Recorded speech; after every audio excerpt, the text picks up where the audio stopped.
سر میرا سب سے پہلے کوشچن یہ رہے گا کہ جب کلیش آف سویلائزیشن کی بات کرتے ہیں اور جب یہ کتابیں منظر عام پہ آئی تو باقاعدہ ایک بڑی تعداد میں اسلامک اسکالر کو اس پہ باقاعدہ بہت سارے آبجیکشن ہوئے. تو میں ایز اے اسلامک اسکالر سب سے پہلا سوال میرا یہ رہے گا کہ تہذیبوں کے تصادم کے نتیجے میں اسلام کو کن چیلنجز کا سامنا ہے؟ بسم اللہ الرحمن الرحیم. سر آپ کا سوال ہے کہ تہذیبوں کے تصادم کے نتیجے میں مغرب نے اسلام کو کیا کیا چیلنجز پیش کیے ہیں. تو سر بنیادی طور پر اسلام کے سامنے مغرب نے 2 طرح کے چیلنجز پیش کیے ہیں. نمبر 1 داخلی، نمبر 2 خارجی. وہ کچھ مندرجہ ذیل ہیں. نمبر 1 مذہب کو نجی زندگی تک محدود رکھنا، یعنی مغرب اس مذہب کو عبادت گاہوں تک محدود رکھتا ہے. اسلام دین کو پورے نظام زندگی کا حصہ سمجھتا ہے. مثلا سیاست، عدالت، معیشت، اخلاق، یہ سب چیزیں. یہاں سب سے بڑا تصادم جو ہے وہ یہ ہے کہ مغرب کہتا ہے کہ مذہب کو صرف مسجد اور چرچ تک رکھو. اس کے مقابل اسلام کا کانسیپٹ یہ ہے کہ ہر جگہ دین موجود ہے، چاہے سیاست ہو، عدالت ہو، معیشت ہو، اخلاق ہو. اسی کانسیپٹ کو اللہ رب العالمین نے قرآن شریف چیپٹر نمبر 14 ورس نمبر 90 میں بتایا ہے. ان اللہ یأمر بالعدل والاحسان وایتاء ذی القربى وینہی عن الفحشاء والمنکر والبغی یعظکم لعلکم تذکرون. نمبر 2 پیغمبروں اور مقدسات کی توہین کا مسئلہ ہے، جسے آج مغرب فریڈم آف اسپیچ کا سنہرا نعرہ دیتا ہے، اور مقدس کتب پر طنز کرنا، پلیز ہر ایک پر اپنی رائے کا اظہار کرنے کو اکثر قانونی حق سمجھتا ہے، جبکہ مطلق اس کو آزادی خیال کا حق نہیں دیا گیا، بلکہ کچھ قیودات کے ساتھ اظہار خیال کا حق دیا گیا، کیونکہ اس کے شواہد موجود ہیں. اگر ہولوکاسٹ کا انکار جرم نہ ہوتا تو نسلی نفرت، ہولوکاسٹ کا انکار جرم نہ ہوتا، نسلی نفرت اور قانون نہ بنتے، ریاستی سلامتی پر تنقید محدود نہ ہوتی. اسلام میں نبی کریم صلی اللہ علیہ وسلم کی عزت، قرآن کی حرمت، مقدسات کا احترام، یہ ایک ایمانی تقاضا ہے. یہ مغربی سوچ سے براہ راست ٹکراتا ہے. نمبر 3 لا دینیت کے جذب، مذہب بیزاری کا فروغ. مغرب کا علمی ادارہ، یونیورسٹیز، میڈیا، ہر جگہ خدا کے انکار اور مذہب کو کمزور تصور کو عام کیا جاتا ہے. یہ فکری الغاز مسلمانوں کی ایمان اور عقیدہ پر حملہ کرتی ہے. نمبر 4 مذہب کو دہشت گردی سے جوڑنا. یہ ایک منظم مذہبی تصادم ہے. اسی پروپیگنڈے سے اسلام کو پرتشدد مذہب، جہاد کو دہشت، شریعت کو ظلم کے طور پر پیش کیا جاتا ہے. یہ صدیوں پرانا، یہ اسلام کے خلاف صدیوں پرانا خوف آج بھی زندہ ہے. سر آخری بات یہ ہے کہ مذہبی قوانین پر اعتراضات، مثلا حدود، وراثت، حجاب. مغرب اسلام کے ان قوانین پر اعتراض کر کے یہ چاہتا ہے کہ مسلمان شریعت سے شرمندہ ہوں. مثلا حدود کو سخت کہنا، پردے کو عورتوں کے ساتھ ظلم کہنا، تعدد ازدواج کو ظلم کہنا. یہ بنیادی اعتراضات اسلامی شریعت اور مغربی مذہبی سوچ کا تصادم ہے. سر جن چیزوں کو آپ نے کوٹ کیا ہے، ظاہر ہے ان میں سے ہر ایک ٹاپک ایسا ہے کہ جس کو باقاعدہ ایک ڈیبیٹیبل ٹاپک ہے. میں آپ کے پاس دوبارہ اس کو ڈیفائن کرنے کے لیے آؤں گا. میں جاننا چاہوں گا ہسٹورین جناب فیضان صاحب کے پاس کہ سر آپ نے ہسٹری کو پڑھا ہے، ہسٹری کے اندر باقاعدہ آپ کا اسپیشلائزیشن ہے.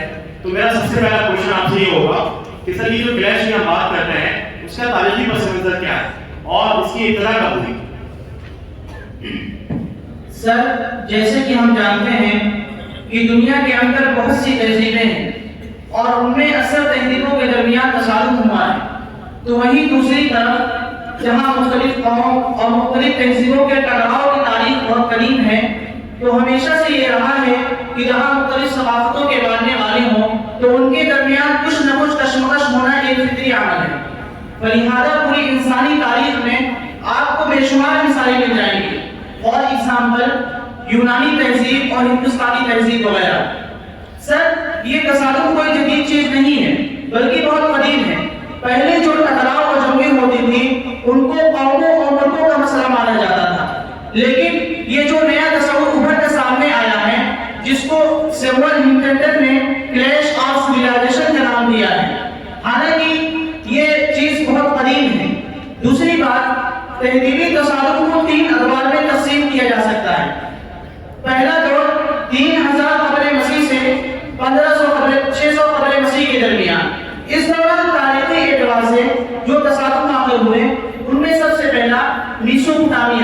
یعنی موجودہ عراق ورسز مصر، دوسرا یونان ورسز ایران، تیسرا قدیم ہندوستان ورسز وسط ایشیائی حملہ آور۔ یہ وہ تصادم ہے جو اس دوران پیش آئے۔ دوسرا دور 600 عیسوی سے 1500 عیسوی کے درمیان جو تصادم واقع ہوئے، فار ایگزامپل روم اور فارس کی جنگ، صلیبی جنگ، اسی طرح اسلام کی وسعت، اسپین وغیرہ کی جنگیں۔ سر تیسرا اور آخری دور 1500 عیسوی سے اب تک کا جو زمانہ چل رہا ہے، جب مغرب نے ہندوستان، افریقہ اور امریکہ میں قدم رکھا، جس کی وجہ سے 3 چیزیں بنیادی طور پر پیدا ہوئی۔ پہلا تہذیبی تصادم، دوسرا تبدیلی مذہب، تیسرا مدافعتی تحریک۔ سر جو بات ابھی میں سمجھا ہوں اور آڈینس نے اس کو باقاعدہ سنا ہے کہ تصادم اور کلیش باقاعدہ اس کی ایک تاریخ ہے اور وہ اس کا ایک تاریخی پس منظر ہے، کوئی ایسی چیز نہیں ہے جو 100-200 سال پہلے باقاعدہ وجود میں آئی ہو۔ تو اس لیے میرا کوشچن میں دوبارہ میں آپ کے پاس آؤں گا اور اس کی جو ہسٹوریکل چیزیں ہیں اور اس کی وجوہات ہے اس کے لیے میں دوبارہ آؤں گا۔ اب میں جاننا چاہوں گا پولیٹیکل اینالسٹ یعنی ماہر سیاست جناب سمیر صاحب آپ کے پاس کہ سر پولیٹکس کا ملک کے اندر ایک بڑا کنیکشن ہوتا ہے، خواہ رولنگ پارٹی ہو یا اپوزیشن پارٹی ہو۔ تو میرا پہلا کوشچن آپ سے یہ رہے گا کہ سر سیاست سے اس موضوع کا کوئی تعلق ہے اور اگر ہے تو کیا ہے؟ دوسرا کوشچن یہ ہے کہ سر اس کی بنیادی اور اہم وجوہات کیا ہو سکتی ہیں؟ In the name of Allah, the most gracious, the most merciful. Sir اس ایشو کا سیاست سے ایک اہم تعلق ہے۔ عام طور پر کلیش آف سویلائزیشن کو مذہب یا ثقافت کی لڑائی سمجھ لیا جاتا ہے، لیکن حقیقت یہ ہے کہ یہ تصادم زیادہ تر سیاسی، معاشی اور نفسیاتی عوامل کا نتیجہ ہوتا ہے۔ ریاستیں اپنے مفادات کے لیے جنگ کرتی ہیں مگر عوامی حمایت حاصل کرنے کے لیے اسے تہذیبی جنگ کا نام دے دیا جاتا ہے۔ اس تناظر میں اگر ہم US ورسز چائنا راولری کو دیکھتے ہیں تو یہ واضح اور کلیئر ہو جاتا ہے کہ یہ تصادم مذہبی اور تہذیبی روایات کی بنیاد پر نہیں بلکہ اکنامک ڈومیننس، ٹیکنالوجیکل لیڈرشپ اور گلوبل انفلوئنس کے لیے۔ یہاں تہذیب ایک سیکنڈری عنصر ہے۔ دوسری وجہ سر معاشی نابرابری ہے۔ جب کچھ معاشرے تیزی سے ترقی کریں اور کچھ مسلسل پسماندگی کا شکار رہیں تو احساس محرومی اور غصہ جنم لیتا ہے جو تہذیبی رنگ اختیار کر لیتا ہے۔ تیسری وجہ سر تہذیبی اور مذہبی غلط فہمیاں۔ جب ایک تہذیب کو یا ایک مذہب کو دوسری تہذیب کے لیے ایگزسٹینشل تھریٹ بنا کر پیش کیا جاتا ہے تو خوف، نفرت، ایکسٹریمزم فروغ پاتا ہے اور یہی چیزیں تصادم کو ناگزیر بنا دیتی ہیں۔ آخری اور اہم وجہ سر ماڈرنٹی اینڈ ویسٹرنائزیشن کو ایک سمجھیں۔ حقیقت یہ ہے کہ جدت پسندی مغربیت کے مترادف نہیں۔ دنیا میں کئی ایسے ممالک ہیں جنہوں نے معیشی اعتبار سے، ٹیکنالوجیکل اعتبار سے انٹرنیشنل لیول پر نمایاں ترقی کی ہے۔ وہ ممالک ماڈرن بھی ہیں لیکن تہذیبی اعتبار سے مغرب سے مختلف ہیں اور یہی پر ویسٹ ورسز ویسٹ کے نیریٹو کو جنم دیتا ہے۔ موجودہ دور میں آپ ٹیرف کانفلکٹ کو اسی زاویے سے دیکھ سکتے ہیں۔ آخر میں یہ بات بھی نوٹیبل ہے سر کہ یہ تصادم دو سطحوں پر ظاہر ہوتا ہے۔ ایک ریجنل لیول پر جہاں مختلف مذاہب اور تہذیبوں کے لوگ آپس میں رہتے ہیں اور وہاں سماجی تناظر تصادم کی شکل اختیار کر لیتا ہے۔ دوسرے گلوبل لیول پر جہاں مضبوط تہذیبیں اپنی بالادستی قائم کرنے کے لیے دوسروں پر سیاسی، معاشی دباؤ ڈالتی ہیں۔ جی ایک بات جو آپ نے سر کہی ہے ابھی اور یہ بات نوٹ کرنے کے قابل ہے کہ دنیا یہ سمجھتی ہے کہ ویسٹ کے کلچر کو یا ویسٹ کے سویلائزیشن کو جو آدمی اپناتا ہے وہی آدمی ترقی کرتا ہے۔ حالانکہ یہ دیکھتے ہیں کہ چائنا اس وقت ایک ترقی پہ ہے اور ظاہر ہے کہ وہ ویسٹ کے کلچر کے مخالف ہے۔ میں دوبارہ آپ کے پاس آؤں گا سر۔ میرا کوشچن اسلامک اسکالر سے یہ رہے گا کہ پہلے سوال کے جواب آپ نے کہا تھا کہ تہذیبوں کے تصادم کے نتیجے میں اسلام کو مختلف قسم کے چیلنجز کا سامنا ہے۔ سر مجھے بھی بار بار یہ کوشچن ذہن میں آتا ہے اور آڈینس بھی یہ بات سمجھتی ہے کہ سر اسلام اس دنیا میں بہت سارے مذاہب ہیں، اسلام ہے، کرسچینٹی ہے، جوڈائزم ہے اور بھی دیگر بہت سارے مذاہب ہیں، لیکن سوال ہی پیدا ہوتا ہے اور بار بار سوال ذہن میں آتا ہے کہ یہ جو تصادم ہے اور یہ جو کلیش ہے یہ مغرب کا اسلامی سے کیوں ہے؟ یہ تو گلوبلی ہے۔ اور اگر ہندوستان کی بھی ہم دیکھیں تو یہاں پہ ہندوستان میں بہت سارے مذاہب ہیں لیکن یہاں پر بھی صرف ہندوازم ورسز اسلام یا اسلام ورسز ہندوازم، تو ایسا کیوں ہو رہا ہے کہ ہر جگہ پر جو تقابل ہے یا کلیش ہے وہ اسلامی سے؟ اس کو ڈیفائن کریں سر۔ یہ سوال تو آپ مجھ سے کرنا مناسب ہی معلوم ہے۔ نہیں سر، میں ایز اے ماڈریٹر مجھے رائٹ ہے، میں آپ سے ایک کوشچن کروں سر یقیناً آپ کا رائٹ ہے لیکن کچھ ریزنس ہیں، میں آپ کو بتاؤں گا کیوں۔ سوال یہ کرنا مجھ سے مناسب ہی معلوم نہیں ہوتا کیونکہ تصادم جو ہماری طرف سے پایا ہی نہیں جاتا۔ جیسے کہ ہم سب دیکھتے ہیں جہاں پر مسلمانوں کی اکثریت رہی ہے وہاں پر کوئی تصادم نہیں ہے. اگر بات کی جائے پاسٹ کی یا پریزنٹ کی، بات کی جائے پاسٹ کی تو حضرت عمر بن عبد العزیز رحمہ اللہ کا دور خلافت ہے کہ تمام ہسٹورین نے اس بات پر اتفاق کیا ہے کہ ان کے دور خلافت میں کلیش کا کوئی تصور ہی نہیں تھا. اور اگر بات کی جائے پریزنٹ کی تو جتنے بھی کنٹریز ہیں یعنی اکثر مسلم ممالک ہیں ان کے یہاں کلیش کا کوئی تصور ہی نہیں ہے. لیکن اس کے بالمقابل اگر دیکھا جائے جہاں پر مسلم سماج کے لوگ اقلیت میں ہیں اور دوسرے لوگ اکثریت میں، وہاں پر کلیش کا سویلائزیشن پایا جاتا ہے. اس بنا پر یہ سوال مغربی تہذیب اور دیگر تہذیبوں کے نمائندے ہونے چاہیے. سر لیکن آپ نے سوال کیا ہے یہ تصادم جو ہے اسلام مغرب کا اسلام ہی سے کیوں، ایسا کیوں؟ تو خلاصتاً سر یہ جاننا چاہیے پورے عالم میں جتنی تہذیبیں پائی جاتی ہیں تمام کو مغرب نے یا تو ختم کر دیا یا تو اپنے اندر سنے ہوئے ہیں، اور مغرب کے مقابل اسلام ہی کھڑا ہے. اس بنا پر یہ تصادم مغرب سے ہے. نیز ملک ہندوستان کی بات اگر کی جائے تو ہندوازم نے تمام تہذیبوں کو اپنے اندر سنے ہوئے ہے، اس لیے یہ تصادم ہندوازم سے ہے اور اسلامی ہندوازم کے مقابل کھڑا ہے. سر اسی تصادم کی بنا پر آج ہم سے وہی نعرہ کہلائے جاتے ہیں جو آج سے 1450 سال پہلے پروفٹ محمد صلی اللہ علیہ وسلم سے مکہ والوں نے کہا تھا، جس کو قرآن نے چیپٹر نمبر 14 کے اندر ذکر کیا ہے، لَنُخْرِجَنَّكُم مِّنْ أَرْضِنَا أَوْ لَتَعُودُنَّ فِي مِلَّتِنَا. تو سر دیکھیے ان کے الفاظ تو سے بدلے ہیں لیکن معانی اور مفاہیم سب وہی ہیں، گھر واپسی کر لو یا ہمارا گھر مت بنا لو. جبکہ کسی اکثر مسلم ممالک میں ایسا نہیں ہے. اسلام کا کانسیپٹ تو بالکل صاف ہے. قرآن نے اس کو چیپٹر نمبر 15 کے اندر بیان کیا ہے، وَلَقَدْ كَرَّمْنَا بَنِي آدَمَ. تمام انسان مکرم و محترم ہیں، ہم ان کا اکرام کرتے ہیں، ان کے ساتھ کوئی بھید بھاؤ نہیں، کوئی غیر منصفانہ رویہ اختیار نہیں کیا جا سکتا، ان کے ساتھ کوئی جبر و اکرام نہیں. اسی کانسیپٹ کو اللہ رب العالمین نے قرآن کے اندر چیپٹر نمبر 3 کے اندر بیان کیا ہے، لا اکراہ فی الدین. یوں سر پروفٹ محمد صلی اللہ علیہ وسلم نے فرمایا لہو ذمۃ اللہ و ذمۃ رسولہ. اس کا مفہوم یہ ہے جو بھی انسان کسی مسلم ممالک میں رہتا ہے وہ اللہ اور اس کے رسول کے ذمہ میں ہوتا ہے، اس کے ساتھ کوئی غیر منصفانہ رویہ اختیار نہیں کیا جا سکتا.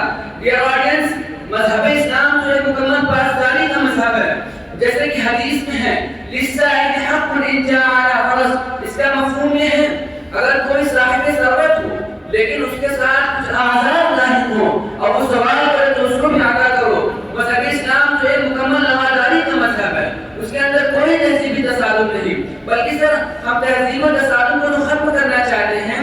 جیسے کہ ابھی اوپر بیان کیا گیا اسلام ایک مکمل نظام حیات ہے، یہی مغربی تہذیب کو بھٹکتی ہے.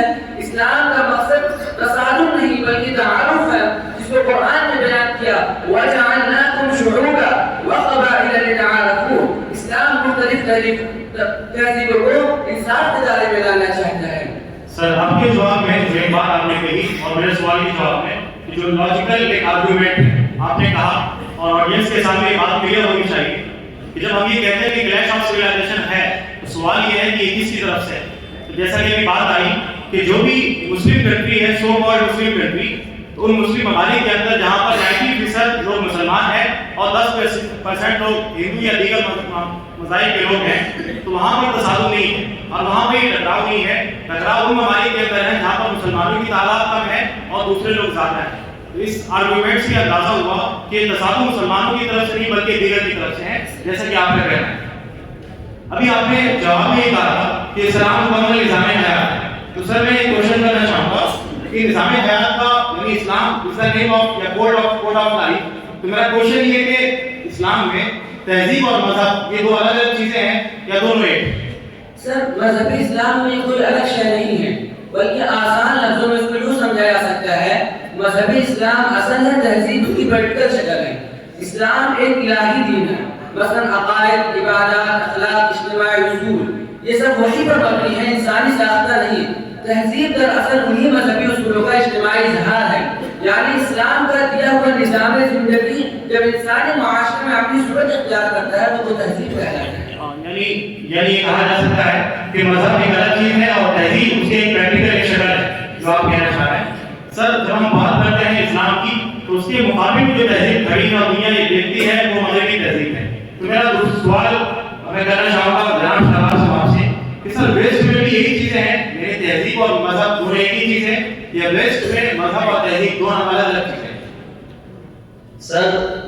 کے نزدیک سویلائزیشن اور ریلیجن یعنی تہذیب اور مذہب کا آپسی تعلق یکساں نہیں، بلکہ مختلف دور اور مفکرین کے یہاں مختلف انداز میں سمجھا گیا ہے۔ ویسٹرن تھنکرز کے مطابق تہذیب سے مراد پولیٹیکل، سوشل اور معاشی اداروں کی ترقی، قانون، ڈیموکریسی، سائنس اور ٹیکنالوجی، فرد کی آزادی، ہیومن رائٹس اور عقل کی بالادستی ہے۔ یعنی تہذیب انسان کے دنیاوی تجربے سے ملتی ہے اور وقت کے ساتھ بدلتی رہتی ہے۔ رہی بات مذہب کی، تو سر مذہب کے بارے میں مغرب میں 3 بڑے رجحانات پائے جاتے ہیں۔ پہلا رجحان یہ ہے کہ جدید مغرب میں مذہب کو انسان کا ذاتی عقیدہ سمجھا جاتا ہے۔ دوسرا یہ کہ مذہب نے تہذیب کی تشکیل میں کردار ادا کیا، لیکن جدید تہذیب اب مذہب کی محتاج نہیں رہی۔ تیسرا رجحان مفکرین کے نزدیک یہ پایا جاتا ہے کہ جدید مغربی تہذیب اور مذہبی اقدار میں ٹکراؤ ہے۔ سر عیسائی مذہب اگرچہ مغربی تہذیب کے بنیادی عناصر میں شامل ہے، لیکن اب اس کا دائرہ اثر بھی محدود ہوتے ہوئے نہ ہونے کے درجے میں ہو گیا ہے۔ ان شارٹ یہ کہ مغرب میں مذہب عبادت گاہ تک محدود ہے اور اس کے باہر کی تمام چیزوں کا تعلق تہذیب سے ہے، گویا کہ مذہب اور تہذیب دونوں الگ الگ چیزیں ہیں۔ سر تو یہ کہ اسلام میں اور مغرب میں فرق ہو گیا کہ مغرب میں جو ان کی تہذیب ہے یا مغرب میں جو مذہب ہے وہ ان کی عبادت گاہوں تک محدود ہے، لیکن اس عبادت گاہوں کے باہر کیا کھانا ہے، کیا پہننا ہے، کیا پینا ہے، یہ ساری چیزیں گویا کہ معاشرہ اور کلچر گویا کہ ڈیسائیڈ کرنا ہے۔ سر میں آپ کے پاس آؤں گا، میں جناب فیضان صاحب آپ کے پاس میرا ایک کوشچن یہ ہے کہ سب سے پہلے کوشچن کے جواب میں آپ نے کہا تھا کہ کلیش کی ابتدا کب ہوئی اور اس کا تاریخی پس منظر اور ہسٹوریکل بیک گراؤنڈ کیا ہے۔ میں دوسرا کوشچن آپ سے کرنا چاہوں گا کہ سر آپ ہسٹوریکل بیک گراؤنڈ میں یہ بتائیں کہ کلیش ہوتا کیوں؟ آپ نے ہسٹری کو اسٹڈی کیا ہے تو میرا کوشچن یہ رہے گا کہ یہ تصادم کیوں ہوتا ہے، اس کی وجوہات کیا ہے؟ سر اس بات کو سمجھنے کے لیے چند باتوں کا سمجھنا ضروری ہے۔ ہر تہذیب کے اپنے افکار ہیں۔ فار ایگزامپل مغرب ذاتی آزادی کا قائل ہے، اسلام مذہبی قانون اور معاشرتی بہتری کا قائل ہے، اسی طریقے سے چائنا اور جاپان سماجی تنظیم کے قائل ہیں، اور اسی طریقے سے ہمارا ہندوستان اپنی پرانی روایات کا قائل ہے۔ جب بھی ہندوستان میں تہذیب کی بات آتی ہے تو وہ کہتے ہیں کہ ہماری پرانی تاریخ ہے، ہم اسی پر رہیں گے۔ جب یہ چیزیں باہم ملیں گی اور غلط فہمیاں پیدا ہوں گی تو تصادم یقیناً ہوگا، اور یہاں پر 3 چیزوں کی بنیاد پر ٹکراؤ ہوتا ہے۔ جب ایک ملک دوسرے ملک پر حملہ کرتا ہے یا اکثریت اقلیت پر حملہ کرتی ہے تو اس کے 3 مقصد ہوتے ہیں۔ پہلا فوجی کنٹرول، دوسرا سیاسی طاقت، تیسرا معاشی وسائل پر قبضہ۔ جب یہ چیزیں اور یہ 3 چیزیں جنم دیتی ہیں مزاحمت اور تحریکات کو۔ مزاحمت اور تحریکات کیوں پیدا ہوتی ہیں؟ مزاحمت اور تحریکات کے پیدا ہونے کے کچھ اسباب ہیں، لیکن اس کی بنیادی وجہ اصل میں یہ ہے کہ اپنی تہذیب کو دوسرے کے اوپر تھوپنا، جیسے کہ امریکہ کرنا چاہتا ہے۔ سب سے بڑی چیز یہ ہے کہ وہ الگ ہے اور ہم الگ ہیں، یعنی کہ یو ورسز دیم یا وی ورسز دیم۔ دوسرا ایک دوسرے کے تئیں غلط فہمی۔ یہ عام بات ہے کہ ہر مذہب والے کو دوسرے مذہب والے کے بارے میں غلط فہمی ہے۔ تیسرا طاقت کے حصول کی خواہش۔ ہر شخص چاہتا ہے کہ ہمیں طاقت حاصل ہو، چاہے وہ اقلیت میں ہو یا اکثریت میں ہو۔ چوتھا تہذیب کو کھو دینے کا خوف۔ جہاں بھی کسی مذہب کے ماننے والے ہوں تو ان کو یہ خوف ستانے لگتا ہے تو مزاحمت وجود میں آتی ہے۔ سر تو میں آپ کی بات یہ سمجھ گیا کہ تصادم کیوں ہوتا ہے، اور آڈینس آپ کو معلوم ہوا کہ کلیش آف سویلائزیشن کیا ہے اور تصادم کیوں ہوتا ہے، اس کا تاریخی پس منظر کیا ہے اور سیاسی منظرنامہ کیا ہے۔ اب میں آگے بڑھوں گا، اور آڈینس جب ہم کلیش آف سویلائزیشن پر بات کرتے ہیں اور اس سے متعلق جو کتابیں لکھی گئی ہیں اس کو پڑھتے ہیں تو اندازہ ہوتا ہے کہ اس میں ایک ٹرم وجود میں آتی ہے جس کا نام ہے نیو ورلڈ آرڈر۔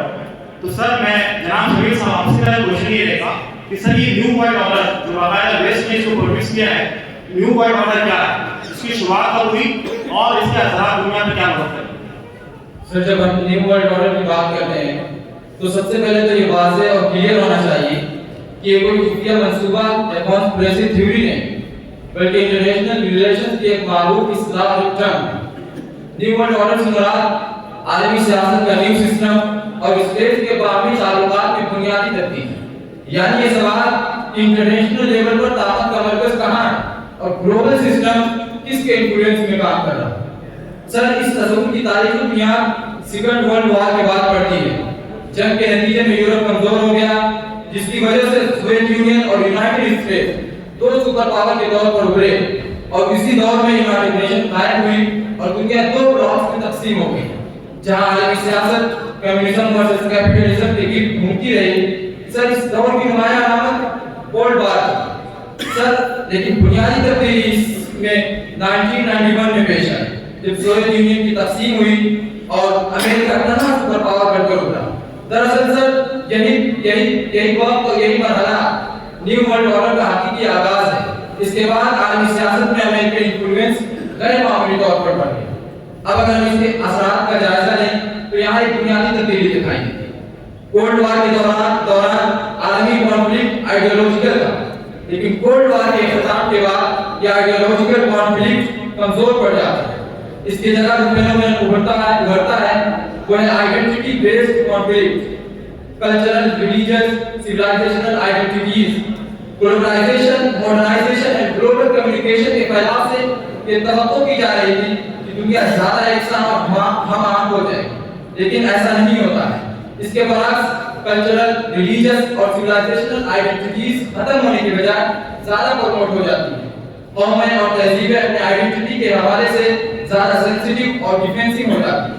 یوں سر ایک طرف نیو ورلڈ آرڈر نے دنیا کو اکنامکلی، ٹیکنالوجیکلی کنیکٹ تو کیا، لیکن وہیں دوسری طرف نئے قسم کے تنازعات کو بھی جنم کیا، اور یہ فیوچر میں بھی کلیش آف سیولائزیشن میں اضافے ہی کا سبب بنے.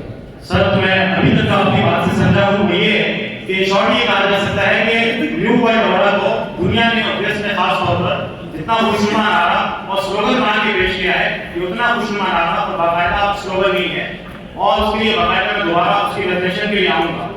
سر میرا کوشچن اسلامک اسکالر آپ سے یہ ہے کہ سر جب کلیش آف سیولائزیشن میں کتاب آئی اور اس کتاب کے آنے کے بعد اسلام فوبیا اور بڑھ گیا، اور پھر اس کے بعد دنیا نے یہ دیکھا کہ 2001 میں باقاعدہ جب 9/11 کا حملہ ہوا امریکہ کے اندر اور امریکہ کی سب سے مضبوط ترین بلڈنگ کے اوپر، تو دنیا کو یہ محسوس ہوا کہ جو باقاعدہ اسلام فوبیا کہا گیا تھا باقاعدہ وہ سچ ہے. تو میرا کوشچن ایز اسلامک اسکالر آپ سے یہ ہے کہ 9/11 کے بارے میں آپ کا پوائنٹ آف ویو اور آپ کی رائے کیا ہے؟ سر 9/11 کے بارے میں ہمارا بالکل واضح اور اصولی طور پر یہ بات کہنا ہے کہ 9/11 ایک انسانیت سوچ صالحہ تھا. اسلام اس کی سخت مذمت کرتا ہے. یہ عمل نہ جہاد ہے نہ اسلام کی نمائندگی، بلکہ اسلام کا ماننا ہے کہ بے گناہوں کا قتل حرام ہے.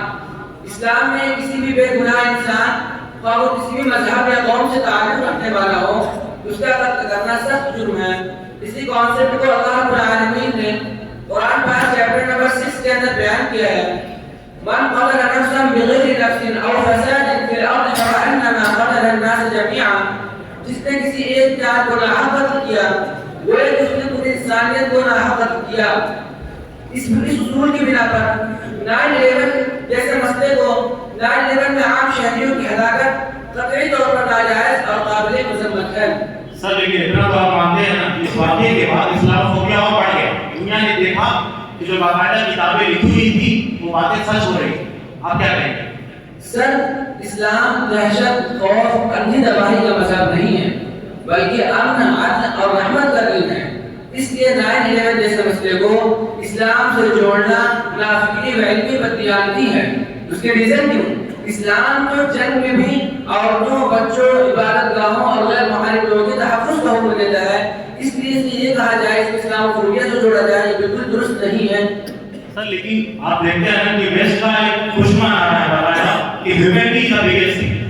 سر اتنا تو آپ مانتے ہیں کہ یہ حملہ انسانیت کے خلاف تھا؟ جی سر 9/11 انسانیت کے خلاف حملہ تھا. اسلام اس کی سخت مذمت کرتا ہے، مگر اہل جرم کو اسلام یا مسلمانوں کے ساتھ ٹھوکنا بھی خود ایک ناانصافی ہے. کیونکہ 2001 سے لے کر جب آج تک یقینی طور پر یہ بات صحیح ثابت نہیں ہو سکی اس کا مجرم کون ہے، اس کے پتے مشکل لوگوں کا ہاتھ تھا. سر میں آپ کو بتانا چاہوں گا 9/11 کے مسئلے میں تقریباً 3000 افراد موت کے گھاٹ اترے.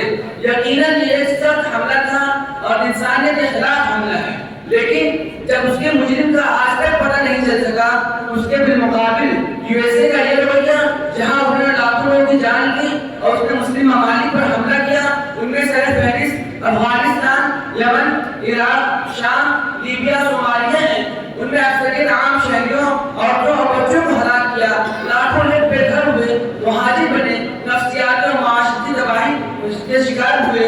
سر یہ سب کچھ ایک ایسے جرم کے رد عمل میں ہوا جس کے مجرم کا آج تک پتہ نہیں چل سکا۔ سر میں جاننا چاہوں گا کہ یقینی طور پر 3000 افراد کی ہلاکت سخت انسانیت کے خلاف حملہ تھا، لیکن ان لاکھوں لوگوں کی جو جان لی گئی بے گناہ ہو گئے وہ کس زمرے میں آتے ہیں؟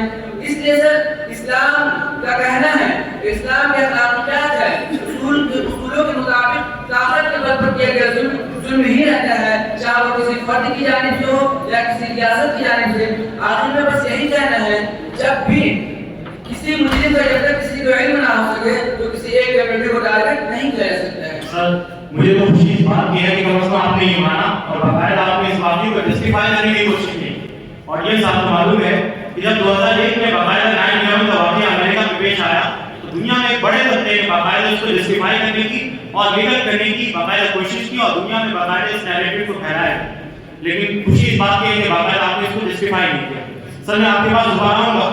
سر اب میں جاننا چاہوں گا جناب شہاب صاحب آپ کے پاس کہ سر اسلام فوبیا کو بڑھاوا دینے میں جہاں بہت سارے اسباب ہیں ان میں ایک بڑا کردار ویسٹرن میڈیا کا ہے، تو سر آپ کو معلوم ہے کہ میڈیا تو اس لیے ہے تاکہ باقاعدہ رولنگ پارٹی سے سوال کرے اور ملک کی امن و سلامتی کے لیے کام کرے، لیکن جب میڈیا ون سائڈ ہو کے جیسے کہ اسکالر سے کہنا ہے میڈیا ون سائڈ ہو کے باقاعدہ ایک مذہب کو ٹارگیٹ کرے تو ظاہر ہے پھر وہ میڈیا دیش کے لیے خطرہ ہے۔ تو میرا سوال سر یہ ہے کہ مغربی میڈیا کے یہ کردار کیوں ہے، اس کے پیچھے اس کے عوامل اور مقاصد کیا ہیں؟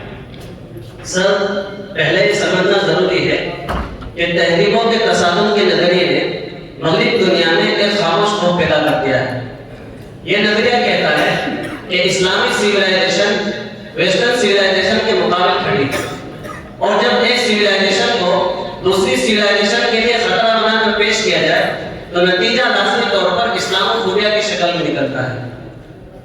مغرب میں رجحان صدیوں سے پایا جاتا ہے کہ اپنی شناخت کو مضبوط رکھنے کے لیے انہیں ایک دشمن کی ضرورت ہوتی ہے۔ پہلے ایک کردار روس کمیونزم اور نازیزم نے ادا کیا، پھر USSR کی تقسیم اور ورلڈ وار کے بعد انہیں ایک نئے دشمن کی تلاش ہوئی، تو 9/11 کے بعد انہوں نے اسلام کو نئے دشمن کے طور پر پیش کیا۔ اسی فریم ورک کو مغربی میڈیا نے بھرپور طریقے سے استعمال کیا۔ سر میڈیا کا اصل مقصد TRP اور اپنا بینیفٹ ہوتا ہے۔ منفی، سنسنی خیز اور خوف پیدا کرنے والی خبریں بہت تیزی سے پھیلتی ہیں۔ بہت سے صحافی اسلام کو نہیں پڑھتے، مسلم معاشروں کو نہیں سمجھتے، تاریخی پس منظر سے ناواقف ہوتے ہیں۔ نتیجہ یہ ہوتا ہے کہ غلط فہمیاں خبروں کا حصہ بن جاتی ہیں۔ سر کئی مغربی حکومتوں کی پالیسی رہی ہے کہ اپنے مشرقی وسطیٰ میں اپنے مفادات کو محفوظ رکھنے، مسلم ممالک کی کمزوری سے فائدہ اٹھانے اور اپنی کمزوریوں کو اور ناکامیوں کو چھپانے کے لیے وہ میڈیا کے ذریعے مسلمانوں کو خطرہ بنا کر پیش کرتے ہیں تاکہ عام لوگوں کی توجہ اصل مسائل سے ہٹ جائے۔ اسی وجہ سے 9/11 کے بعد مغربی میڈیا نے دہشت گرد، اسلام، شدت پسند، مسلمان، خطرہ، مسلم ممالک جیسی مستقل تعبیرات استعمال کی، جس سے مغربی عوام کے ذہن میں ایک اسلام دشمنی پھیلتی گئی جسے ہم اسلام فوبیا کہتے ہیں۔ سر میں جو ابھی آپ کی بات کو سمجھا ہوں، چونکہ آپ نے ویسٹرن سیولائزیشن میں باقاعدہ اسپیشلائزیشن آپ کا ہے، تو سر میں یہ سمجھ رہا تھا کہ ہمارے ملک کی میڈیا ہی ایسی ہے، لیکن اب معلوم ہوا کہ جو ویسٹ میڈیا ہے اور دونوں کا جو نیریٹو ہے فنڈنگ میڈیا اور ریچ کے لیے باقاعدہ یا ویوز حاصل کرنے کے لیے اونچی نیچی خبریں اور فیبریکیٹڈ خبریں باقاعدہ لوگوں کے سامنے پیش کرتی ہیں۔ سر میں آپ کے پاس آؤں گا۔ اب میرا کوشچن جناب سمیر صاحب آپ سے یہ ہے کہ جب ہم کلیش آف سیولائزیشن کی بات کرتے ہیں کہ اس کو کیسے ختم کیا جا سکتا ہے، تو بعض لوگ کہتے ہیں کہ گلوبلائزیشن یعنی عالمی نظام ہونا چاہیے، عالمی ثقافت ہونی چاہیے اور عالمی سسٹم ہونا چاہیے۔ تو میرا کوشچن آپ سے یہ ہے کہ کیا ان کا یہ کہنا کہ گلوبلائزیشن تہذیبی تصادم کو ختم کر سکتی ہے، آپ اس بارے میں کیا کہنا چاہیں؟ سر اگر میں بہت ہی ایزی ورڈز میں کہوں تو حقیقت یہ ہے کہ گلوبلائزیشن تہذیبی تصادم کو ختم کرنے کی صلاحیت ضرور رکھتی ہے، مگر اسے مکمل طور پر ختم کر دینا یہ محض ایک خوشنما تصور ہے، مستقل حقیقت ہے، کیونکہ جہاں یہ دنیا کو قریب لاتی ہے وہیں نئی کشیدگیاں بھی پیدا کرتی ہے۔ Let's understand in details. Audience